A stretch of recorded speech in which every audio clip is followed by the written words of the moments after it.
Nessa noite, estamos representando mais 78 países, servindo ao Ministério Internacional Chama Viva. E Deus nos deu o privilégio de estar servindo as pessoas que estão em outros países. Uma das coisas das quais sou apaixonado é ajudar as pessoas a desenvolver as suas habilidades de liderança e descobrir o propósito de suas vidas. E uma das coisas que venho perseguindo pelos últimos 32 anos é entender a mente de Deus. A mente de Deus é mais importante que a mão de Deus. A mão de Deus fala sobre seus atos, mas a mente de Deus oferece sua sabedoria. Moisés conheceu a mente de Deus, as pessoas conheceram os atos de Deus. E aqueles que conheceram os atos de Deus não desenvolvem um relacionamento com Deus, mas aqueles que conheceram a mente de Deus são envolvidos por ela e desenvolvem uma credibilidade que só tem quem o conhece. E Moisés tinha essa credibilidade. Eu tenho perseguido o objetivo de entender sobre o assunto propósito. Eu descobri que o propósito é a coisa mais importante na vida. Eu acredito que a maior tragédia na vida não é a morte.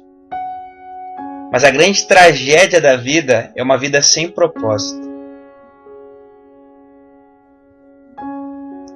É mais trágico estar vivo e não saber o porquê do que estar morto e não conhecer a vida. No livro de Provérbios, capítulo 19, versículo 21, há uma simples declaração que mudou minha vida há mais de 29 anos atrás. Eu vou ler para vocês Provérbios, capítulo 19, versículo 21, diz: Muitos são os planos no coração do homem, mas o propósito do Senhor, esse prevalecerá. Quero ler novamente, se quiser pode acompanhar. Muitos são os planos no coração do homem, mas o propósito do Senhor, esse prevalecerá. A versão King James diz: Existem muitos dispositivos no coração de um homem, mas o conselho do Senhor, esse prevalecerá. Em outras palavras, Deus considera mais o seu propósito que os seus planos. Eu vou ler para vocês mais uma vez, ouça atentamente. Muitos são os planos no coração do homem, mas o meu propósito para aquele homem é que prevalecerá. Em outras palavras, o propósito é mais importante para Deus do que todos os planos que você possa fazer para a sua própria vida. Deus tem um propósito para todas as coisas. A palavra propósito é definida no texto hebraico como a intenção original ou desejo da mente. Propósito significa a razão original por que algo foi criado. Propósito significa a motivação para começar uma criação. O propósito é a razão da existência de algo. O porquê de algo existir é chamado de propósito. E tenho feito essa pergunta toda a minha vida. Qual o propósito para isso? Qual o propósito para aquilo? Porque eu entendo que se eu não entender o porquê de alguma coisa, eu não vou usar. Se você não souber o porquê você tem algo, você não usará. Isso inclui a sua própria vida. Eu quero compartilhar rapidamente com você uma das coisas mais importantes que eu descobri em minha vida. Eu descobri que existe uma mudança de valores que vivemos todos os dias. Uma das maiores, porém mais simples verdades da palavra de Deus. Eu quero compartilhar com vocês o tópico O Propósito da Oração. Escreva, por favor, o propósito da oração. Não importa o quão grande é a sua igreja, quero te medir pelo tamanho de suas reuniões de oração. Nos domingos de manhã, todos nas igrejas, mas a menor reunião que existe nas igrejas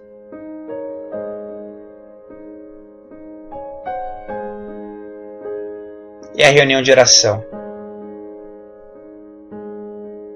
Agora mesmo essa noite em Bahamas, onde eu estava poucas horas atrás, tenho o prazer de anunciar esta noite que existe muitas reuniões de oração em muitas igrejas.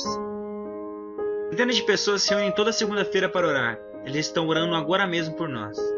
Não longe daqui nas Bahamas. E eles sabem o porquê disto. Estou indo para uma igreja com 5.000 pessoas e quando chego na reunião de oração, havia apenas 100 pessoas. E a maioria idosos que vieram porque não tinham mais nada para fazer. Eu vou falar algo esta noite que te sacudirá, mas não estou nem aí. Não existe nenhum lugar na Bíblia em que você encontre o ministério de intercessão.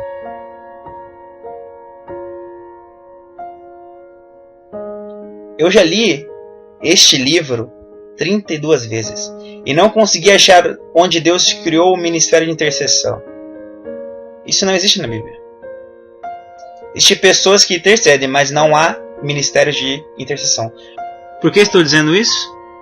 Porque você vê pessoas que vão para a igreja com 500, 1000 ou 10 mil membros. E quando chegam para a oração à noite, só tem alguns poucos idosos orando. E eles os chamam de intercessores. Mas o que a palavra de Deus diz? Orai sem cessar. E minha pergunta é, por que existem pessoas na igreja que têm medo de reuniões de oração? Porque eles não vão. Eu descobri anos atrás porque eu mesmo parei de ir. Por que as pessoas não oram? Porque elas não obtêm resultados. Elas desejam obtê-los. Se a oração funciona tão bem, por que não vamos à reunião de oração?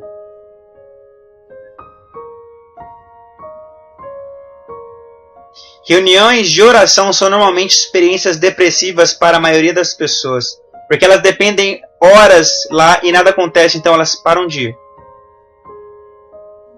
Não fique deprimido, eu vou te ajudar. Tem que colocar alguns fatos antes. Nós adoramos a ceia, adoramos louvor, adoramos os cultos de adoração, mas reuniões de oração não conseguimos achar tempo para isso. Então não temos uma vida pessoal de oração. A maioria de nós temos em nossas casas livro de receitas. Alguém tem isso em casa? Minha esposa tem alguns. Livros de receitas são livros interessantes, nós nunca os usamos. E todas as vezes que você vê um, você compra e o coloca na cozinha com os outros. E todos sabem que isso é verdade. Você não usa livro de receitas, mas nós os amamos e ficamos admirando as figuras. Mas você não usa eles. Da mesma forma, a maioria das pessoas tem livros de oração, mas nunca oram.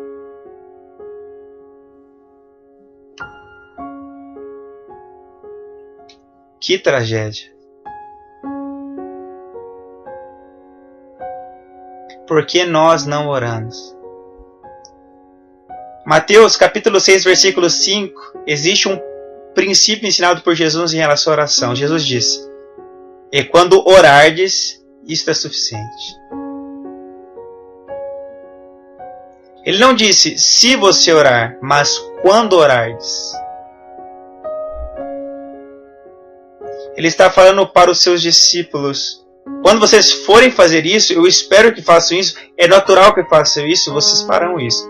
Em outras palavras, oração de acordo com Cristo Nosso Senhor não é uma escolha, não é uma opção para o crente. Se você é crente, ele disse, então você irá fazer isso. Quando orardes. Todo crente sabe que deve orar. A melhor reunião em todas as igrejas é a reunião de oração.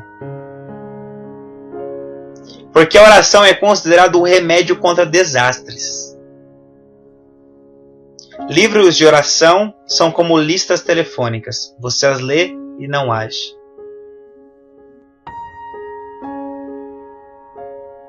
Algumas perguntas sobre oração me perturbaram por anos. Algumas perguntas podem chocar você. Número 1. Se Deus é soberano, então por que orar? Pense um pouco sobre isso. Se Deus é soberano, por que devo orar?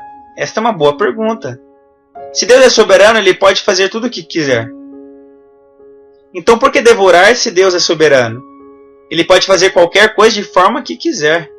Então por que orar? É uma boa pergunta. Segunda pergunta. Se Deus não pode ser influenciado por nós, então por que orar? Soberania quer dizer, na verdade, que Ele está ali da nossa influência. Então por que devo orar? Se você orar para Deus fazer algo e Ele é soberano, Ele poderá fazer o oposto. Então por que devo perder meu tempo apelando para Ele se no final a vontade dEle é que vai ser feita de qualquer forma?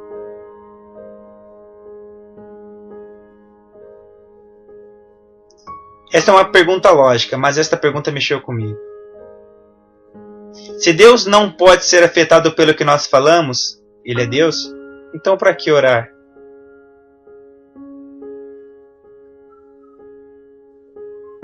Eu achei as respostas que mudaram minha vida.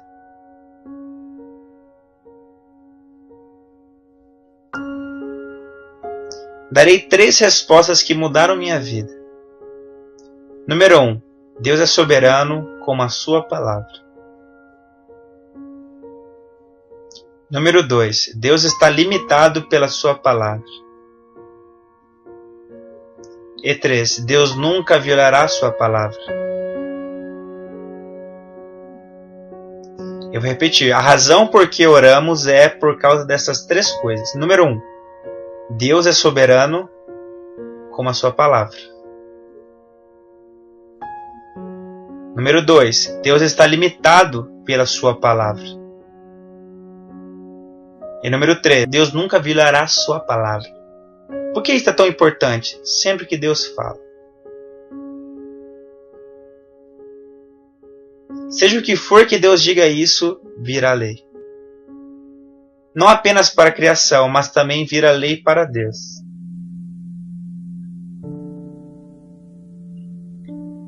Deus é soberano até que Ele fale. Espírito Santo, ajude-nos. Enquanto Deus não fala, Ele é soberano. Mas quando Ele fala, está preso pelo que Ele falou. É por isso que Deus não fala muito mais. Alguns de vocês ficam pedindo para que Ele fale conosco, mas Deus não quer falar. Por quê? Porque Deus sabe que se Ele falar, vai ter que fazer. Se quiser se levantar e ir embora, pode ir. Deus está limitado ao que fala.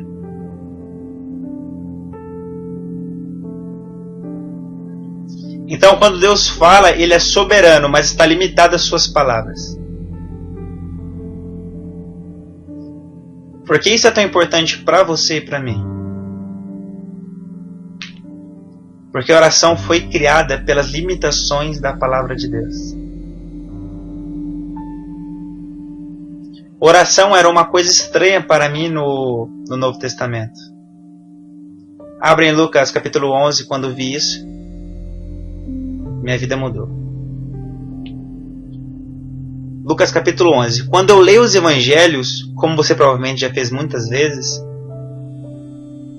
fico impressionado com os milagres de Jesus. Fico impressionado com a cura de um cego, com a ressurreição de uma criança. Me impressiono com Ele andando sobre as águas, limpando leprosos. Fico impressionado com Ele falando para uma árvore e ela morrendo. Fico impressionado com Ele alimentando milhares de pessoas com alguns pães e peixes. É maravilhoso como Ele se manifesta e penso se eu estivesse fisicamente. Com Ele, nestes 3 anos e meio, eu iria pedir para Ele me ensinar a abrir os olhos dos cegos.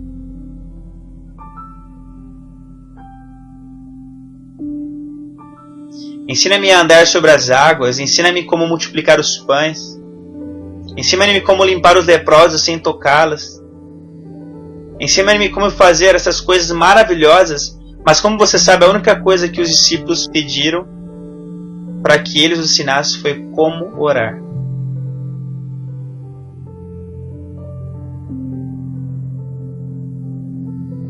Isso me deixou extasiado. Eu dizia para Ele, quero ser como você, quero ser famoso. Ensina-me a andar sobre as águas, vou chamar o SBT, a Record. E direi, venho, quero lhe mostrar algo, chame a revista Veja, vou andar sobre as águas. Quem saber abrir os olhos de alguns cegos ou limpar alguns leprosos, quero fazer alguma coisa que todos possam ver. Eles nunca fizeram. A única coisa que eles pediram para Jesus, o único pedido foi: ensina-nos a orar. Pedro poderia ter pedido para ensinar a multiplicar pães ou para limpar os leprosos. Mas só pediram uma coisa: orar. A Bíblia diz em Lucas capítulo 11, versículo 1. Estava Jesus em certo lugar orando, e quando acabou, disse-lhe um dos discípulos: Senhor, ensina-nos a orar.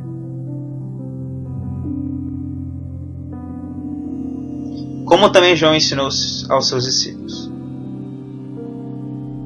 Eu gosto desse versículo na parte que fala quando ele acabou. Então os discípulos agiram.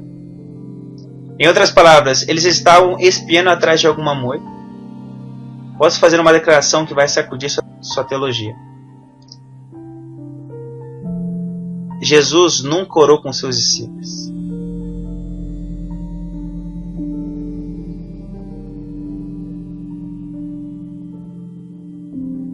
Ele só orava sozinho. Leia sua Bíblia com cuidado. Sempre que ele ia orar, dizia para eles ficarem... Por quê? Porque a oração é uma coisa pessoal. Nós adoramos oração em grupo porque nós não gostamos de orar. Oração é um assunto privado. Isso é um relacionamento pessoal primeiro. Ele orou algumas vezes, mas isso não era sua paixão. Sua paixão era orar em particular. Adoramos oração em grupo porque todos elevam a voz e ninguém diz nada. Jesus estava orando por si mesmo e eles estavam ali observando Jesus. E quando ele terminou, pediram, a Bíblia diz, eles falaram para ele: Mestre, ensina-nos a fazer isso. Minha pergunta para você e para mim também, anos atrás, por que esta foi a única coisa que eles pediram para Jesus ensinar? Nunca pediram para ensinar a fazer milagres ou andar sobre as águas. Eles só pediram que os ensinasse uma coisa: ensina-nos como fazer esta coisa que você faz sozinho, que ouvimos fazendo por trás da moita. Porque eles só pediram uma coisa: como orar. E eu descobri. Porque os discípulos finalmente captaram. Ouça com atenção, isto é o que eu chamo de lógica indutiva ou dedutiva. Os discípulos ficaram espertos depois disso. Porque eles viram, a Bíblia sempre disse isso, Jesus dirigiu-se de madrugada a um lugar solitário para orar.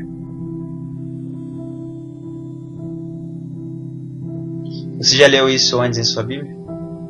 Bom, então, ouça com atenção. De madrugada, Jesus levantou-se e foi a um lugar deserto para orar.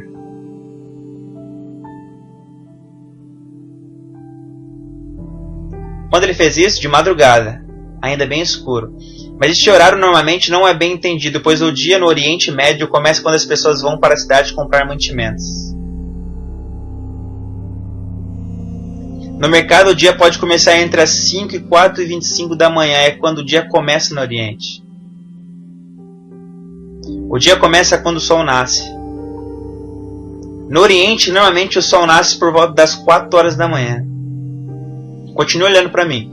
Quando ele acordava, antes do dia começar, o que significa que ele ia orar às 3 horas da manhã todos os dias.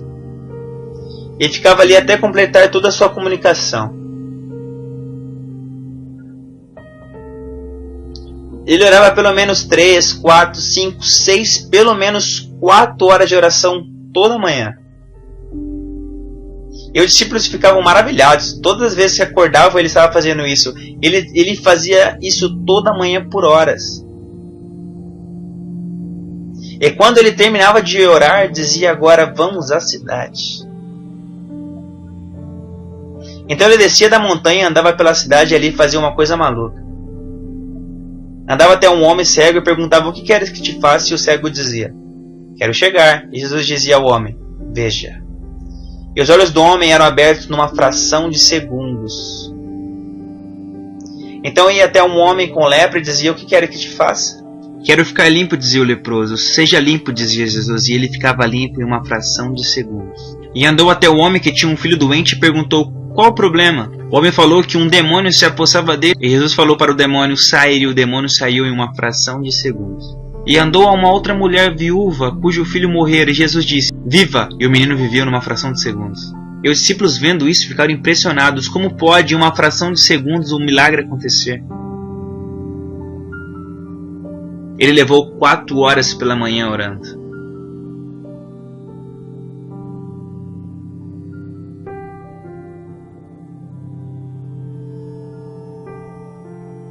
E começaram a entender. Ficamos horas tentando expulsar um demônio. Sai dele, eu te ordeno. Sai dele, eu te amarro. Por horas.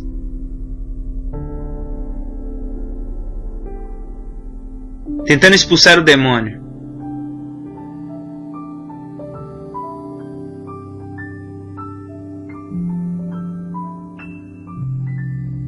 Você tenta curar um doente, põe sua mão sobre a pessoa com a doença e diz: sai, sai, sai. Ele vem um segundo e a doença sai. Mas ele gastou 4 horas pela manhã. Você entende? Então a conclusão dos discípulos foi: se eu gastar 4 horas com Deus pela manhã, posso gastar apenas 1 minuto com o homem durante o dia.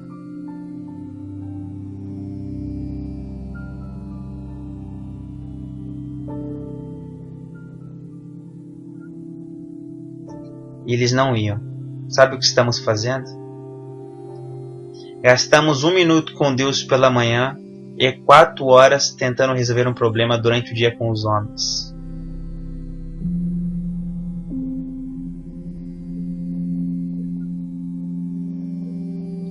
A prioridade de Jesus não foi ministrar ao homem. E é aí que está o problema.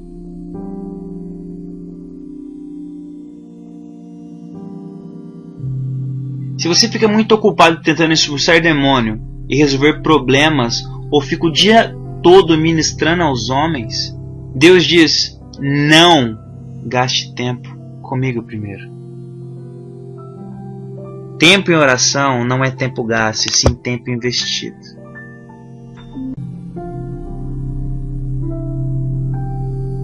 Os discípulos descobriram isso.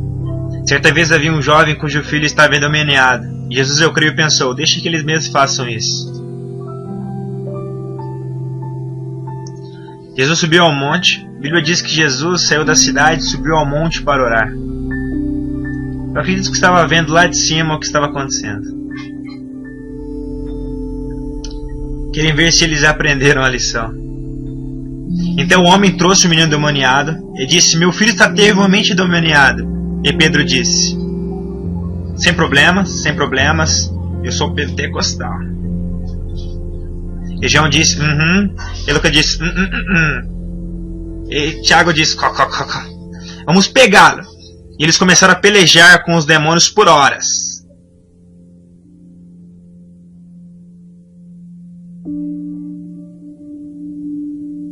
E Jesus estava assistindo, e no dia seguinte estavam cansados, suados, ofegantes. Ele disse: vou descer para ajudá-los. E a Bíblia diz: ele desceu do monte e disse: o que você está vendo aqui? E o homem disse: eu trouxe meu filho para os seus discípulos expulsarem os demônios, mas eles não puderam. Jesus disse essas palavras: até quando estarei convosco? Em outras palavras, você tem me observado.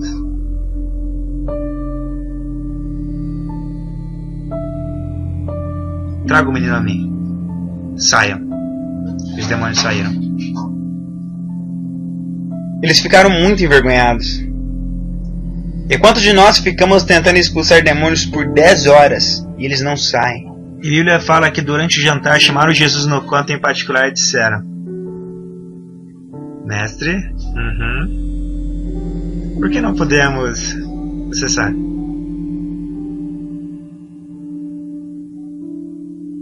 Quando oramos pelos doentes, eles ainda não saem doentes. Você tem que estar preparado para ministrar. Não apenas vá até os doentes, prepare-se para orar pelos doentes.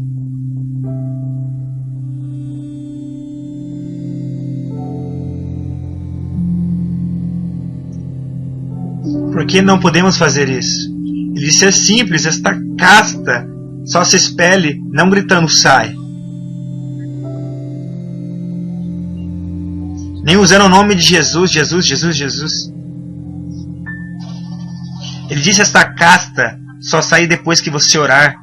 É uma busca pessoal. Quando você não tiver pressa, mas gastar seu tempo comigo, eu creio que este ano Deus quer apresentar um negócio na terra. Mas Ele está procurando pessoas para ter negócio com Ele primeiro. Posso ouvir um amém? Aplauda o Senhor. Graças a Deus, Ele está corrigindo algumas coisas em nossas vidas. Ouça atentamente, pois quero lhes mostrar algo que quando você pegar isso, você nunca mais será o mesmo. Eu me perguntava, por que Jesus era tão comprometido com uma vida de oração? Porque Ele entendeu o que chamamos de preço de oração. Quando a oração nasceu? A oração nasceu em Gênesis capítulo 1, versículo 26. Vou lhe mostrar o nascimento da oração. Existem dois aspectos que mostram o nascimento da oração. Leia em Gênesis capítulo 1, versículo 6. E Deus disse: façamos o homem à nossa imagem, conforme a nossa semelhança. Então Deus disse que eles tenham domínio sobre a terra. Que eles dominem. Como não vemos isso? Lembre-se que quando Deus fala, suas palavras viram lei.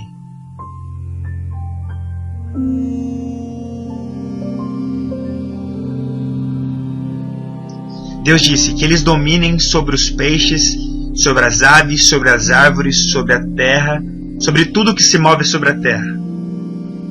Que eles dominem. Diga, que eles dominem. Diga alto. Este é o princípio mais poderoso sobre a ação que jamais aprendi. Deus disse que eles tenham domínio sobre toda a terra.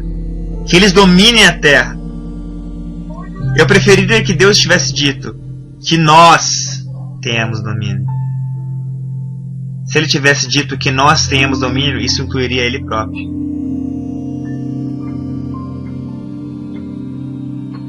Mas Ele não fez isso. Ele disse que eles tenham domínio. Eles quem? O homem. Que homem? A humanidade. O que é o homem? O homem é uma criatura estranha. Porque em Gênesis capítulo 1 Deus criou o homem, e em Gênesis capítulo 2 Deus criou o corpo do homem, então Ele pôs o homem dentro do corpo. A palavra homem, na verdade, é o nome que Deus deu ao espírito do humano. E Deus colocou o espírito dentro de um corpo físico para que o homem pudesse interagir com o mundo físico. Então Deus criou da superfície da terra o corpo do homem, e Deus soprou o espírito dentro do homem. Em Gênesis capítulo 2, versículo 8, Deus coloca o homem que é espírito dentro de uma casa física. Então, o que é o ser humano? A palavra humano é a junção de duas palavras. Humas, terra, homem, espírito. Então, quando colocamos o homem dentro da terra, é chamado de humano. O humano é uma mistura. O humano é o espírito e um corpo de terra. Em outras palavras, o ser humano é a integração entre o físico e o espiritual. Você é espírito, mas vive num corpo. O seu corpo é humano, que é terra, mas o homem é o espírito. Então, quando Deus nos colocou dentro de um corpo, Umas, Ele colocou o homem dentro de Umas. Você se tornou um humano, então o que Deus falou foi que eles têm um domínio sobre a terra. Portanto, a única criatura, aqui está uma chave, que tem autoridade legal sobre a terra é o humano. A única criatura que Deus disse tenha domínio, domine a terra, é o humano. O que é humano? O humano é o espírito vivendo num corpo. Então, se qualquer espírito estiver sem corpo, é ilegal no planeta Terra.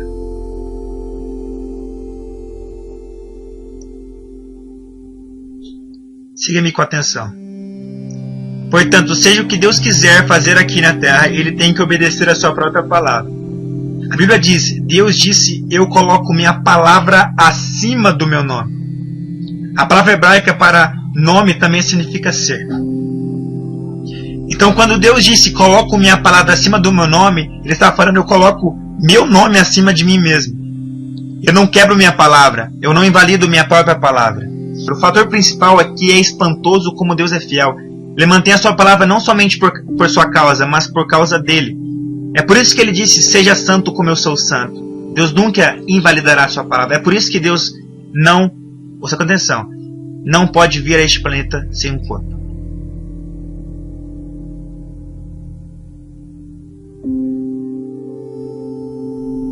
Não porque ele seja fraco, não porque ele não seja poderoso, não porque não seja todo poderoso, mas por causa da sua fidelidade e sua palavra. Ele nunca quebra a sua palavra. Deus não virá a este mundo como um espírito sem um corpo, porque ele falou e virou lei. Eu sinto que você está me entendendo. Portanto, tudo que é feito sobre a terra legalmente tem que ser feito por um espírito em um corpo.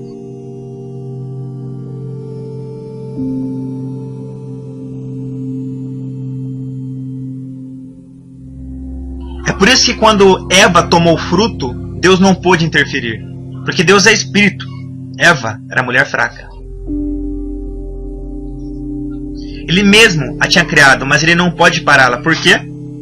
Porque se Deus tivesse vindo e invadido a raça humana como um espírito sem um corpo, teria quebrado sua palavra e ninguém mais poderia confiar nele novamente. E Satanás sabia disso.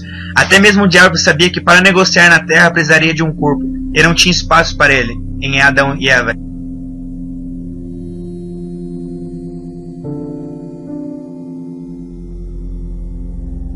E Deus sabia que não poderia pará-lo, pois é espírito. E se viesse como espírito seria mentiroso, e Deus não é mentiroso. Adão e Eva sentiram como Deus é um bom Deus.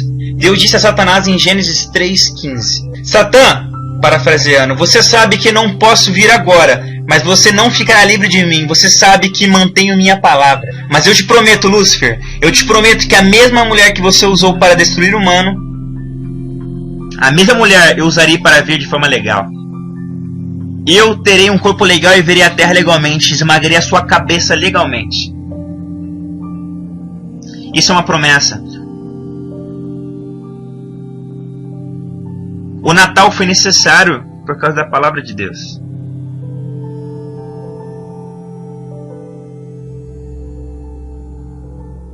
E na plenitude dos tempos, Deus mandou seu filho, nascido de quem? De uma mulher. Isaías disse: você não acreditará em meu relatório, mas eu vi alguns sinais.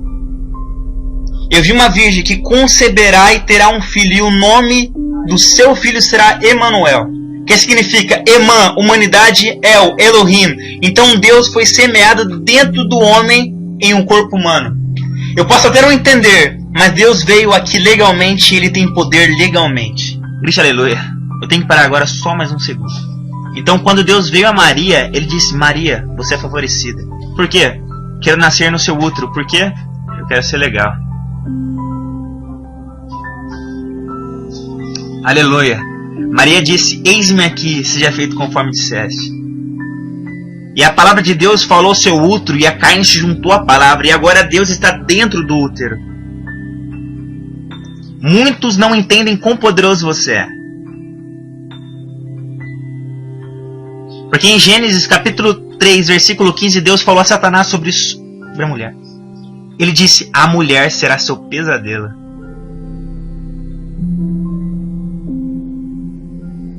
Eu queria saber por quê. Se você é médico, você vai saber que isso é verdade. Quando Deus projetou o corpo feminino, Ele projetou na verdade para Ele. O corpo da mulher foi projetado de tal forma que o útero dela foi projetado para produzir uma criança. Mas o sangue da criança nunca se mistura com o da mãe. Deus projetou desta forma. Ele estava pensando em si mesmo. Quando a criança está no útero da mulher, não importa o tipo sanguíneo da criança, ele nunca se mistura ao sangue da mãe. Completamente separado. A mulher carrega o bebê por meses, mas nunca se mistura. Você ainda não entendeu. Então Deus disse a Satã: te peguei. Eu fiz um arranjo para poder virar a raça humana. Aquele humano será sem pecado e seu sangue não se misturará com o dela. E será um genuíno sangue de Deus. Ele não vai se misturar com o dela, portanto estarei na terra legalmente. Por isso meu sangue será capaz de limpar todo mundo. Grite aleluia por causa do sangue de Jesus.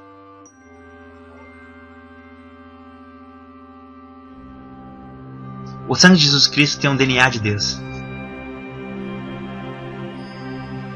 A combinação de cromossomos foi Elohim Adonai, misturado junto, de glória pelo sangue. É por isso que dizemos que fomos comprados pelo sangue de Jesus.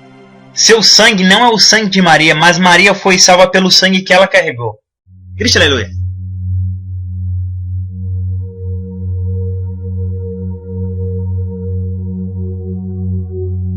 Ele disse: Maria, você chamará o menino de Jesus. Isaías disse no capítulo 9, versículo 6: porque um menino nos nasceu, um filho se nos deu. Não somente um menino nasceu, mas um filho se nos deu.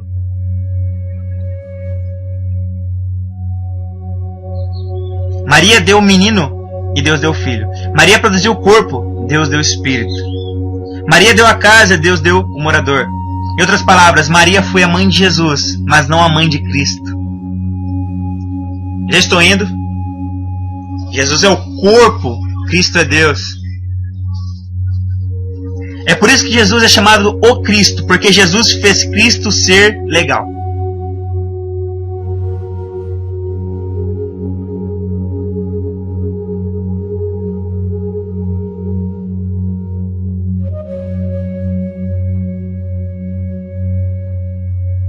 É por isso que Jesus pôde orar na terra. Ele é legal.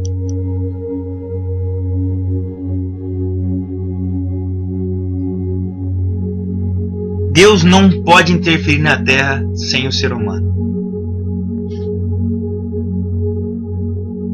O que é oração? Eu defino desta forma: oração é o homem dando a Deus licença para interferir no planeta Terra.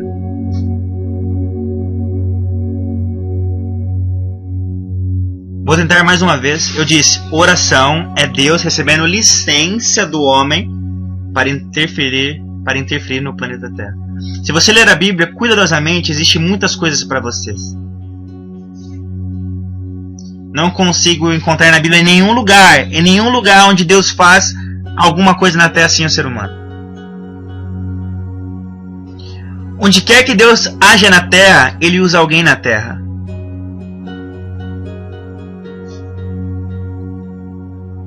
Deus não usa você pelo que você é, Ele te usa porque está preso. Por isso Deus perdoa o pecador. Por quê? Porque ele precisa do seu corpo. Deus te limpa. Por quê? Porque ele precisa de você. Deus apareceu pela manhã a Abraão dizendo: vou destruir Sodoma amanhã. Eu quero destruí-la. Abraão disse: por que o Senhor veio a mim? Porque eu preciso de um humano para me dar permissão. E Abraão começou a negociar com Deus. E Deus aceitou a negociação e aceitou a proposta de Abraão. Então Abraão disse: ok, Ló, está fora, vai em frente. Deus disse: muito obrigado, e destruiu-os. Ele disse a Moisés: ouvi o clamor do meu povo, e desci para libertá-los. E Moisés perguntou: por que o Senhor veio até mim? Porque você é homem, Moisés, eu preciso de permissão.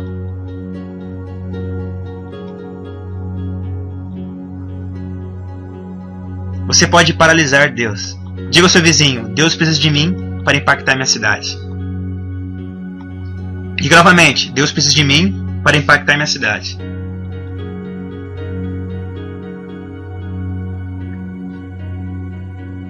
Oração não é uma opção, é uma necessidade.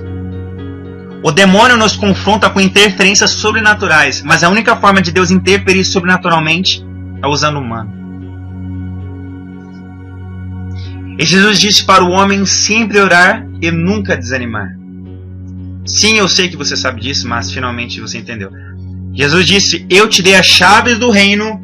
E eles disseram: cadê elas? E ele disse: sempre que ligares na terra, será ligado no céu. E quando desligares na terra, será desligado no céu.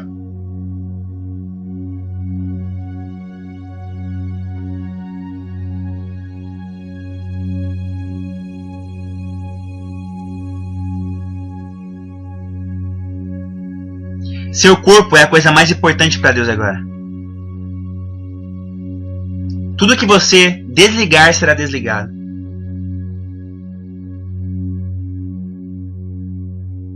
Quando o seu corpo para de funcionar, você tem que deixá-lo. Porque você agora é legal.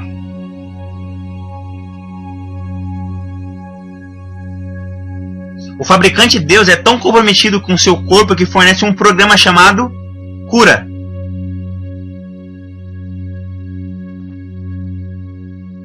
Deus irá curar seu corpo esta noite, porque Ele necessita do seu corpo. Não para você sentir melhor. Quem está entendendo a cura? Eu digo que Deus irá restaurá-lo fisicamente esta noite. Não porque você vai se sentir melhor, mas porque Ele precisa do corpo em que você vive.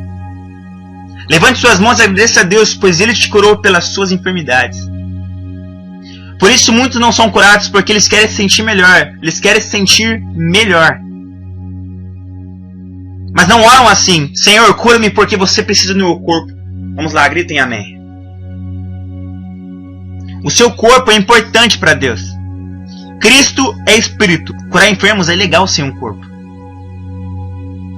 A Bíblia nunca diz que Jesus morreu na verdade. A palavra no grego, expirou, Ele liberou Cristo.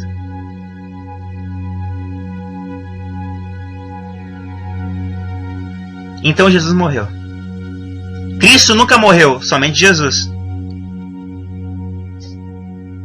Então a Bíblia diz que o mesmo Espírito que ressuscitou Jesus dentre os mortos ressuscitará vossos corpos.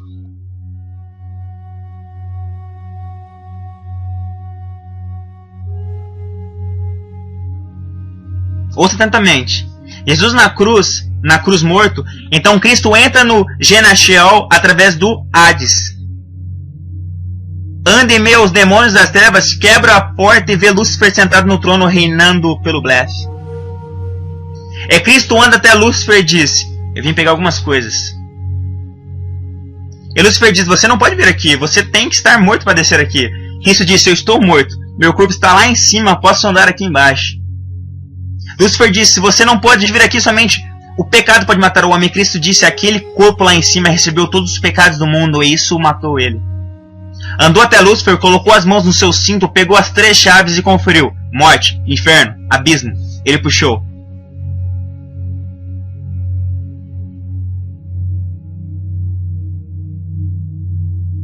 Ele virou-se e estava lá, a serpente. Jesus voltou-se e disse: eu voltarei.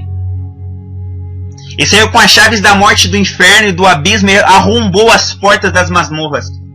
E abriu as celas daqueles que estavam presos por milhares de anos e disse: venha Abraão, venha José, venha Moisés, venha Jacó, venha Isaías, venham atrás de mim. A Bíblia diz: onde está, ó morte, a sua vitória?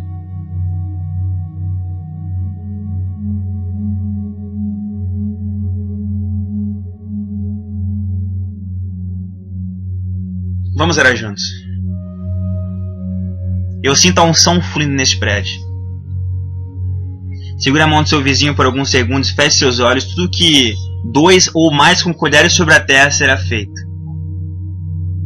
Fazemos na terra, então será feito no céu.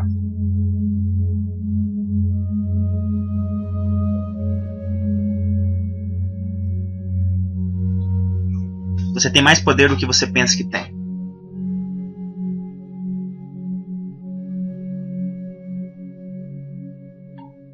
Como gostaria de ter mais tempo para lhes ensinar mais sobre isso. Eu tenho que ir, mas quero te dizer que agora é o seu momento, então abra sua boca. Você é poderoso. Quando o homem para de orar, Deus para de agir. Vamos lá, digam novamente. Quando o homem para de orar, Deus para de agir. Jesus disse: o homem tem que orar sempre e nunca parar. Por quê? Quando você para, Deus para.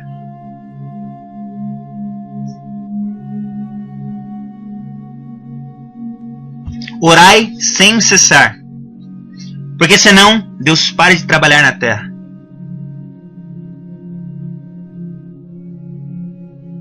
Eu te desafio desta noite em diante.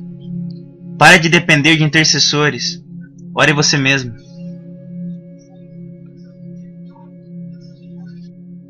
Então a terra será transformada. Porque finalmente descobri. Jesus disse: meu Pai sempre me ouve. Que maneira de viver. Nessa noite em diante, isso vai acontecer com você. Em nome de Jesus. Sua oração agora será respondida. Porque agora você sabe quão valioso você é para Deus.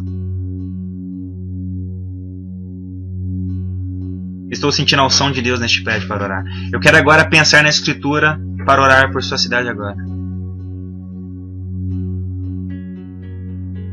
Tudo que ligares na terra será ligado no céu.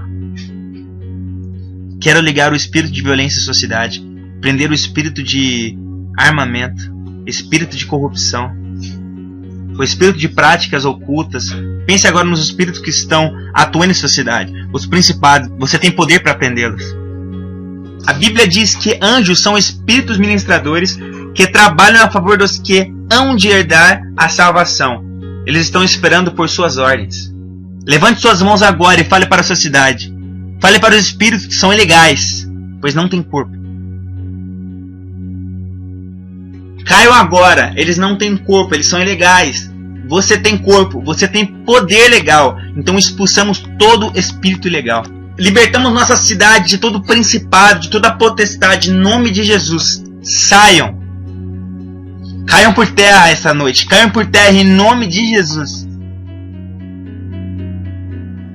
Eu ordeno aos espíritos do terrorismo que espalha demônios de medo. Vocês não têm direito aqui. Saia deste planeta. Vamos, me ajudem. Saiam deste planeta, espírito de medo, de terrorismo, mentira, corrupção, violência. Saiam da nossa cidade em nome de Jesus.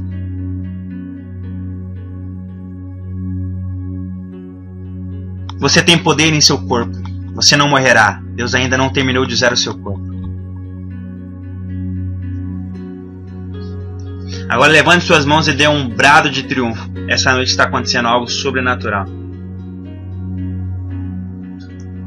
Bendiga ao Senhor, ó minha alma, exalte ao Senhor. Aleluia.